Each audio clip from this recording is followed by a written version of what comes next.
De volta ao nosso Redação Novo Tempo. 20 de novembro foi estabelecido como o Dia Nacional da Consciência Negra. A data é dedicada à reflexão sobre as questões sociais dos negros no Brasil. É feriado facultativo, portanto, em alguns municípios é feriado. É uma data muito importante e nos últimos anos tem ganhado força com vários movimentos sociais, nas escolas, instituições e locais públicos. Nós tivemos aí, essa semana, um caso de cunho racista que chamou a atenção nas redes sociais. Em um vídeo que vazou na internet, o jornalista William Vac, apresentador do Jornal da Globo, teria feito um comentário que, ao que tudo indica, era de preconceito racial. É sobre esse ponto que a gente vai discutir agora. Só um detalhe, não foi essa semana, né? Foi umas duas, já acho. É verdade, né? Vem seguindo esse debate, mas já tem um tempinho aí que o vídeo vazou. Sim. Mas é impressionante como, mesmo já tendo aí 1 ou 2 semanas que esse vídeo vazou, ainda tem sido um assunto muito recorrente, né? Tem, porque é um dos jornalistas mais conhecidos do Brasil, né? Trabalha na maior emissora do país, é uma pessoa com experiência tanto tempo conhecido aí. Cobertura internacional. E aí, de repente, e aí é que tem todo o debate em torno disso, né? Do dia para a noite, ele perdeu o emprego dele. E aí é que vem toda a discussão, né? O ato dele foi um ato que refletiu algo mais amplo e que, obviamente, mancha o nome da empresa em que ele trabalha, e por isso a empresa, inclusive, toma essa medida rápida, assim, olha, a gente não quer ter nada a ver com isso. Só deixando claro, ele não foi demitido, né? Ele está afastado por enquanto. Iriam apurar melhor a situação, isso. Né? Mas, Leite, eu acho que tem uma questão também da profissão dele. É claro que eu acho que, sei lá, se fosse um artista, um outro profissional mesmo da TV, teria essa repercussão, com certeza. Mas eu acho que tem um peso maior por se tratar de um jornalista, né? De quem está ali, tem um papel social muito importante no nosso trabalho, né? A gente informa, a gente traz as notícias, é claro que a gente sempre procura um lado, outro lado, aquela questão da imparcialidade e tudo, mas a gente tem um papel social muito importante, principalmente no assunto, nesse tema que é sobre racismo, ele ter dito isso, mesmo que nos bastidores, querendo ou não, a gente por mais que a gente tenta separar, eu sou uma pessoa que no meu trabalho lá em casa eu sou outra, nas redes sociais eu sou outra, a gente é um só.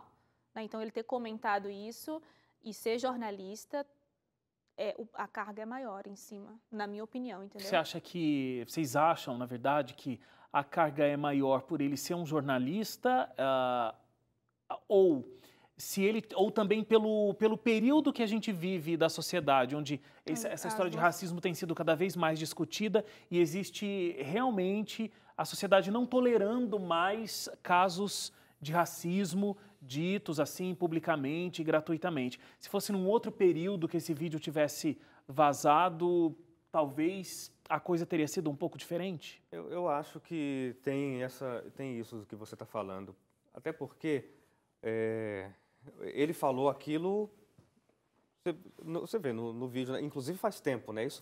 Ele estava cobrindo a eleição americana. Isso. Posse do Trump, né? A posse do Trump, Então, faz bastante tempo que esse esse ano, vídeo... praticamente. Quase um ano, né? O Trump assumiu em janeiro, né? Em janeiro. Então, a pessoa que fez isso já fez com uma intenção maldosa.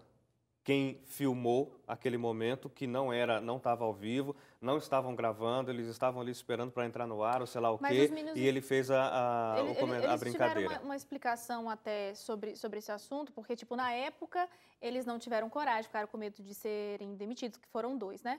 Então, tinham medo da demissão. Aí, depois, acabou que ele saiu da empresa, ele já não está mais na empresa. E aí ele veio teve a calhar coragem. que ele perdeu o celular, perdeu o arquivo. Aí, depois, o amigo dele, né? São 2. Tem o principal, o protagonista da história. Então, o outro amigo, num backup que ele fez, sei lá, mexendo nos arquivos, encontrou esse vídeo e é onde surgiu a ideia de publicar. Mas eles não publicaram, mas lembrando, eles não publicaram, esses 2 caras, é verdade. Eles não publicaram nas redes sociais. Eles jogaram num grupo onde eles debatem temas relacionados ao racismo. E aí, ali dentro desse grupo, o vídeo vazou para um jornalista, que aí tem um blog, e aí esse cara que vazou... Mas vai lá, Hélio, que eu acho que você vai chegar numa coisa interessante aí. Não, eu ia dizendo, já que você abriu o parênteses, né, você falou, eles ficaram com medo de serem demitidos. Ora, então, o problema do racismo não é tão grande assim. Se fosse uma coisa realmente tão grande como para eles pareceu, a ponto de eles filmarem a conversa, que não era uma conversa profissional, não era uma conversa que deveria ter ido ao ar, eles gravaram e seguraram isso. Vamos divulgar? Não, a gente pode ser mandado embora. Não, mas olha, é a coisa certa, né? A gente tem que fazer isso. Não fizeram. Então, já mostra alguma... Para mim, já tem alguma coisa errada nisso aí, alguma coisa estranha. Então, eu volto a dizer o que eu comecei falando, né?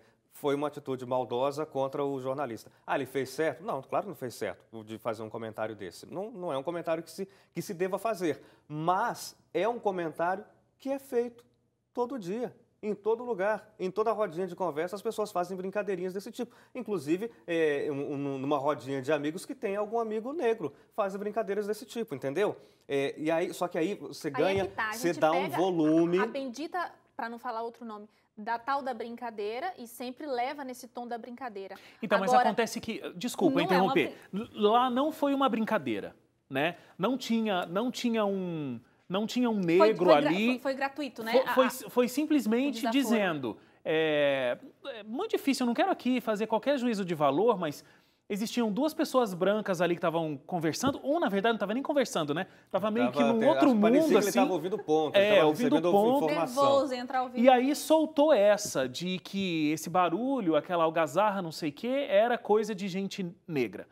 E não com essas palavras. Preto, né? Que eu já falei isso aqui, eu acho, no Redação. Eu acho que o lugar onde nasce esse racismo é dentro das famílias, sabe? É essa coisa de você ter uma família de gente branca e aí dizer, isso aí é coisa de negro. E tem um monte de expressões que a gente já ouviu.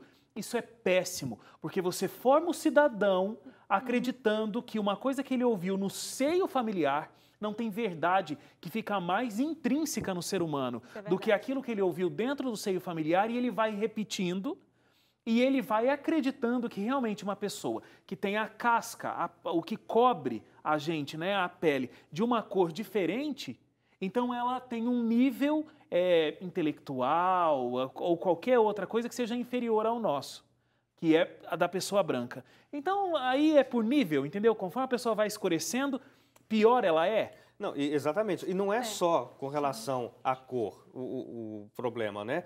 O William Vac colocou isso para fora aí de que ele talvez seja racista. E talvez não seja. Talvez simplesmente soltou aquilo pelo que você está falando. É um tipo de brincadeira que ouviu a vida inteira. Mas tem a questão, por ser racista, você faz essas mesmas brincadeiras com quem é gordo, ou com quem é alto demais, ou com quem é baixo demais, você entendeu? Ou com quem é branco demais. Ou com quem é branco demais, exatamente. Não pode pegar sol, que você vai virar um camarão. Não. Mas isso aí é num tom de brincadeira. Sim. Agora, num tom, inclusive, de dificuldade entre raças se entenderem, não tem aquela história de toda pessoa branca, homem, de meia idade é o opressor? Por quê? Todo mundo vai ser? A gente sempre vai criando um padrão em cima, a gente quer rotular alguma coisa em cima da aparência, isso está redondamente errado. Agora, uma coisa que o Hélio construiu aí, eu acho que ouvi algumas pessoas falando, mas não vi isso tão forte. Tudo bem, eu realmente não quero minimizar, eu acho que o que aconteceu foi terrível. Essa fala não deveria acontecer em local nenhum, mas aconteceu um processo de falta de ética. Aquela imagem não podia ter vazado. Aquela imagem não era propriedade de quem a soltou. Certo. Então é a mesma coisa, a gente está aqui agora, na hora do intervalo eu digo uma coisa, o Dida que está dirigindo as imagens lá em cima grava esse material e divulga. Essa imagem não é do Dida, ele não pode fazer isso. Isso pertence a Novo Tempo. Isso não é da pessoa. Mas por outro lado, eu acho que daí tem a questão de quem se dispõe a estar na vitrine. Então, por exemplo, a gente está aqui apresentando esse programa agora, aqui o Redação Novo Tempo. Em algum momento chegou o convite para a gente ser jornalista e apresentar esse programa. A partir do momento que eu assumo a responsabilidade de estar diante de uma câmera, de estar atrás de um microfone, falando algo, representando uma empresa, eu preciso lembrar tudo que eu estou representando aqui e tudo o que eu estou falando no momento em que eu estou sendo um profissional aqui quer dizer alguma coisa, a gente sabe. Mas ele não estava no ar, né? Tudo bem, mas ele estava no horário de trabalho dele. No ar, quase. Então, assim... mas ele não estava no ar. Tudo bem, mas ele estava no horário de trabalho dele. Tudo então, bem, assim... mas quando ele está no ar agora, eu estou aqui, essa câmera está me gravando. Então, o que eu estou dizendo aqui, eu realmente tenho que ter uma responsabilidade, porque eu estou dizendo isso publicamente. Mas ele não estava dizendo publicamente. Mas ele não estava entrevistando uma pessoa que estava ali do lado dele em nome da emissora que ele representa? Ele estava aguardando entrar no ar. Tudo bem, mas o comentário que ele fez não foi com uma pessoa que era um convidado do programa? Era um comentarista, né? Acho que era um contratado, era um colega de trabalho. Não, é contratado. Era um colega de trabalho, era um comentarista. Aquele rapaz não, era não colega. era um cara que estava, não, vem aqui falar sobre isso. Bom, eu posso estar enganado, se eu não me engano, é um cara que trabalhava no consulado brasileiro em Washington, que estava ali com ele. É um cara que era um representante governamental, mas eu não vou... Aí, produção, não vou assinar embaixo disso agora. Mas o meu ponto é assim, a partir do momento que você quer assumir uma responsabilidade, você se torna uma figura pública, você se torna responsável por tudo aquilo que você fala. Vocês sabem aqui, a gente não pode falar tudo que a gente quiser nas redes sociais e uma série de coisas e na hora de trabalho. Exatamente. Não, mas a gente, por exemplo, no horário de intervalo, tem coisas que a gente discute aqui e, por exemplo, eu tenho pensamentos que são discordantes do Wagner ou o Leite tem pensamentos que são discordantes da Suzane. No ar, a gente não fala, para não gerar polêmica, para não causar problemas. Mas quando a câmera é desligada, a gente comenta isso aqui, com o pensamento discordante, inclusive. Fala, olha, eu penso diferente, eu não falei aqui por isso, e você também fala isso, Leite, de vez em quando. Agora, é uma coisa, é outro extremo, claro, a gente não está falando sobre racismo nem nada aqui, a gente está sendo preconceituoso no que a gente fala. Claro, mas são diferenças de opiniões. Mas são diferenças de opiniões que nós não podemos publicar na Novo Tempo. E nem em qualquer outro lugar, pela nossa posição. Ou que a gente Mas imagina se alguém aqui, se algum dos meninos pega o celular e filma uma conversa dessa nossa, que é fora, que é nos bastidores, está no nosso horário de trabalho, mas está fora do ambiente, não está no ar, e joga isso. Você concordo com o Hélio. É a mesma coisa. Concordo com o Hélio. Não é que a gente vai ser uma coisa no ar e uma coisa fora do ar. Claro que não. Mas é a responsabilidade social que a gente tem, nos obriga a, diante do público, ter uma postura que seja ética e correta. Agora, independentemente de pensamentos discordantes que você tenha. Realmente era um convidado aqui, a produção está informando. Ele era o quê? Diretor do Brasil Institute. Isso. Institute. A nossa questão aqui também nem é fazer esse juízo de valor, fazer um julgamento em cima do jornalista ou de quem publicou e tudo. A gente trouxe o caso para lembrar, né? Ainda mais que dia 20, como você comentou no início do programa, é o Dia Nacional da Consciência Negra. Então teve esse caso recente, né? E vale a pena... Veio a coincidir próxima data. Então, isso chama ainda mais atenção para discutir o assunto. E quando a gente fala de redes sociais e fala sobre racismo e vê essa repercussão, então a gente entende, a gente lê um cenário de que as pessoas estão mobilizadas, as pessoas estão mais intolerantes a esse tipo de situação, as pessoas estão se conscientizando de que isso realmente é crime, né? Na verdade, já é um crime, já foi definido pela nossa justiça. Vale a pena lembrar, isso aqui não no Brasil uma opinião, é crime. não foi uma opinião do jornalista, diferente da opinião de quem publicou. Foi um crime racial que foi cometido ali naquele momento. E as pessoas estão alertando para isso, porque por mais que isso esteja amparado na justiça como configurado como crime, a gente ainda pratica, eu falo a gente assim, a população, as pessoas praticantes desse crime não enxergam como um crime, acham que é uma brincadeira, que eu discordo do Hélio, acham que é só uma piadinha. Para se tornar um crime, alguém teria que acioná-lo na justiça, que nesse caso você não tem alguém que foi Ninguém o denunciou, o alvo específico desse caso de racismo dele, entendeu? Por isso que não dá, nesse momento, eu imagino, a menos que alguém criasse todo um esquema para, de alguma maneira, falar assim, olha, pelo que ele falou, e aí isso foi vazado, eu me senti prejudicado por esse crime. Era eu que estava lá embaixo buzinando, ele está falando de mim, aí é um crime de racismo. Lembrando que esse vídeo todo ainda está sendo averiguado e tudo, né? A gente vê que porque o áudio, ele fala meio entre os dentes, assim, né? O áudio ainda não está muito esclarecido assim, ao que tudo indica, né? Pelo que você ouve, às vezes um pouco da... E vale a pena lembrar um negócio nesse esquema, né? A gente está falando de racismo e tal, por conta, e usando como gancho a questão do William Vac, Dia da Consciência Negra, etc. Mas o caso de crime aqui no Brasil, criminalização de racismo, não é só pela questão da cor da pele. Se alguém, por exemplo, e isso vale inclusive para redes sociais, isso serve como prova, né? Se alguém fala assim, se eu baiano, seu nordestino no sentido querendo colocar como pejorativo, né? Então, você é baiano, você é nordestino e por isso você é uma pessoa ruim, etc. Se a pessoa faz isso, ela pode ser criminalizada por conta disso. Não é só pela questão de pele essa questão da lei, né? O que o Wagner falou foi muito bem colocado, assim, esse pré-julgamento que a gente faz em cima das pessoas baseado nisso, na cor da pele, na origem, né, de onde ela veio e rotular, colocar todo mundo no mesmo pacote, porque, sei lá, um dia no mundo alguém entendeu que aquele tipo de pessoa só fazia X coisas. Aí isso foi perdurando, né? Aí vieram nas brincadeiras e foi perdurando, trouxe isso para a cultura familiar, o que é muito grave, né, Wagner? Você vê, tipo, o papel da família é tão importante de formar a pessoa e esses preconceitos estão arraigados ali. A pessoa cresce e às vezes nem ela se dá conta, né? Ela vai se dar conta quando ela crescer, entender o mundo, o universo e ver que aquilo tá errado, um dia ela se conscientiza.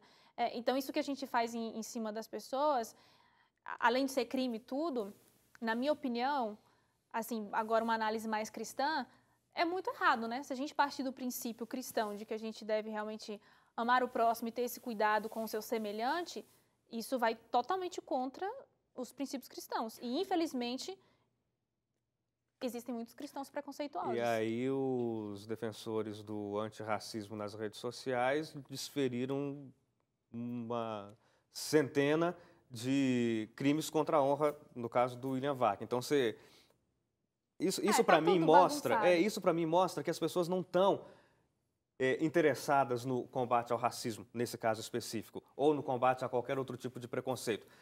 Estão preocupadas em dar porrada. Aí é que eu acabei de falar, a gente coloca todo mundo no mesmo pacote. Eu coloco no pacote as pessoas que foram às redes sociais e que difamaram o cara.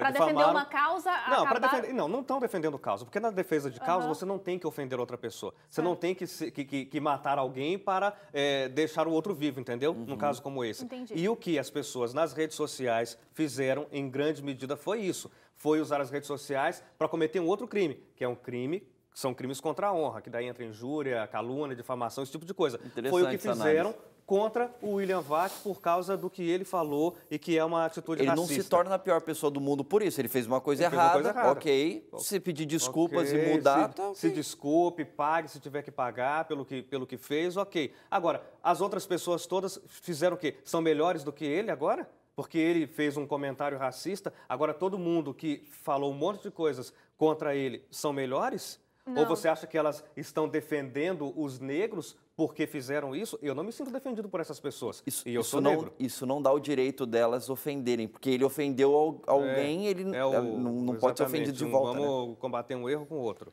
Não, tá certo. Eu acho que, assim, às vezes, quando a gente vai discutir sobre essas coisas e misturar muitos assuntos, parece que, em um momento, a gente tenta desvalorizar ou então desvalidar aquelas pessoas, aquele grupo, por menor que seja, sei lá, suponhamos que os que estão lutando adequadamente, né, só ali na conversa, na questão intelectual, seja 40%, 60% tá só querem causar confusão. Então, parece que quando a gente mistura, a gente desvalida a razão, a luta da causa. Deu para entender, mais ou menos, o que eu disse? E agora tem um ponto interessante. Deu para entender? Se vocês entenderam... Entendi. O programa está acabando, mas eu fiquei pensando uma coisa interessante nesse ponto que o Hélio tocou aqui, né? Vale a pena lembrar, né? Em todo tempo a gente está lidando com seres humanos. Então, assim, as pessoas erram. E elas precisam saber que elas erraram, mas elas precisam ter a oportunidade de mudar a sua forma de pensar e a sua forma de agir a partir desse momento. Então, não é porque uma pessoa cometeu um erro nesse sentido de ter um caso, né, ter uma prática racista, um discurso racista, que ela não pode mudar a forma dela agir. Então, por isso que eu acho que esses debates são muito importantes, importante porque às vezes, sinceramente, eu acredito que tem gente que por mais que talvez seja um racista moderado, que não sai atacando assim... Um racista moderado. Ele ainda não teve a consciência, assim, talvez não deu aquele clique na cabeça, tipo, opa... Eu estou sendo preconceituoso, eu não posso agir assim. Então, quando a gente levanta... debate como esse pode ajudar, né? Ajuda, a pessoa entende, isso não está legal, realmente eu preciso repensar e o nosso tempo acabou. Pode falar, Eu ia falar que me lembrei do caso daquela menina torcedora do Grêmio, acho que do Grêmio, que chamou o goleiro Aranha de macaco, né? Foi penalizada ao máximo. As pessoas, inclusive, teriam matado aquela menina se ela estivesse dentro da casa dela quando foi apedrejada. Você entendeu? Para defender o fim do racismo. Então, a proporção não vale. Muito bem, a gente fica por aqui, não tem tempo para mais nada com redação dessa semana. A semana que vem, eles estão de volta. Eles infelizmente não, mas na próxima eu volto. Até a semana que vem. Tchau, tchau. Quer dizer, eles. Tchau.